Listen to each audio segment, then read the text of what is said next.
home to the world's most comprehensive collection of Sir Winston Churchill's published writings. CPAC visits Churchill's bibliographer, Mr. Ron Cohen, and learns more about the Sir Winston Churchill Society of Ottawa. This actually is the route to the collection. Pictures, books in all imaginable languages line the wall here. Even recently in Arabic, I was surprised to find. That's amazing. And Serbian, as well as Croatian, and so on. Unbelievable. Yeah, wow. It's. I've spent a lot of time in a lot of countries. I would say it's fair to say that mouths drop a little bit when people see the collection, because it's so thorough. It's so extraordinarily reflective of what he wrote that was published. People are often, quite intrigued by it. Ron Cohen, who's the owner of this very small but incredibly elaborate museum to Churchill that he's got in over his garage here in Manotick, he invited me over once for lunch, and I thought I was going to see it for 15 minutes. I ended up staying there for about 7 hours. Minister Pierre Poilievre sums up the awe-inspiring reaction of every first-time visitor. I think Churchill lovers from around the world would be hard-pressed to find a more complete and more well-organized collection of his works. Bibliographer Ron Cohen shares how it all began. I lived in England when Churchill was ill and when he died. And I attended his funeral. I stood outside, outside Parliament Square with, thousands of other people. I didn't have a special invitation. I stood out there waiting for things to happen. And he was such an impressive figure, even to a young person like me at that point.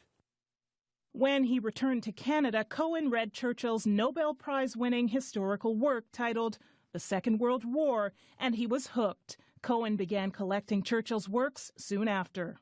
The collection itself probably started in about 1969, and then I realized by 1981 that something was needed.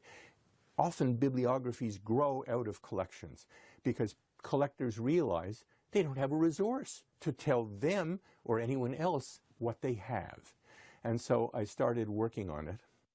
Cohen completed and published the bibliography of the writings of Sir Winston Churchill, all 2,183 pages of it, in 2006. I went to cities all around the world behind the Iron Curtain, which was still up when I was doing this, and I looked for books in their languages, in other languages, and was very successful in finding them. Beyond overseeing his extensive personal collection, which includes some rare finds, Cohen, a lawyer and film producer, co-founded the Sir Winston Churchill Society of Ottawa in 2011. Our members come from all walks of life. We have prominent politicians, including members of cabinet, people from the Senate, we have diplomats, and we have people who are just interested in his values.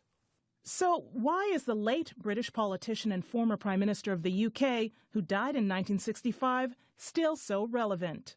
I think that, we inherited the British parliamentary system of government, of which he was probably the most distinguished member ever. He served in the British Parliament for, I think, 6 decades. Churchill visited Canada many times. In fact, he gave one of his most famous speeches to Canadian Parliament. When I warned them that Britain would fight on alone, whatever they did, their generals told their Prime Minister and his divided cabinet, in 3 weeks, England will have her neck wrung like a chicken. Some chicken.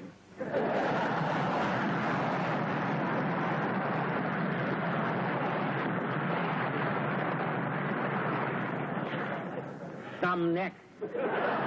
As in Ottawa, there are Churchill Societies in Toronto, Victoria, Vancouver, Calgary, and Edmonton.